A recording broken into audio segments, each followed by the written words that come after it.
সুপ্রভাত সকলকে। শীতের বেগুন গাছ,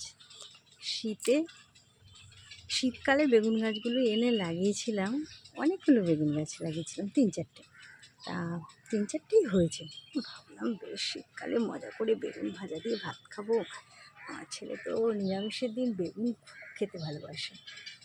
বেগুন ভাজা করে দিলে, ডাল করে দিলে ওর আর কিছু লাগে না। ঠিক আছে, ভালোই হবে। বেগুন হবে বাড়িতে, আমার আর টেনশান নেই কোনো।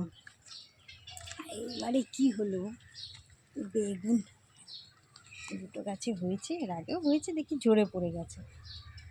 2-1টা হয়েছিল, ঝরে পড়ে গেছে। যাক, এখন হচ্ছে বেগুন, ভালো লাগে বেশ দেখতেও। আর এই দেখো টমেটো গাছ, এইটা কিন্তু এমনি তুলে এক সাইডে হয়েছিল, অন্য জায়গায় তুলে এখানে বসিয়েছি টমেটো গাছটা। এখানেও বেশ দেখছি ফুল এসছে টমেটো গাছে। নিজের হাতে গাছ লাগিয়ে সেই গাছে যদি বেশ ফল হয়, দেখতেও ভালো লাগে আর খেতেও বেশ মজা লাগে, তাই না?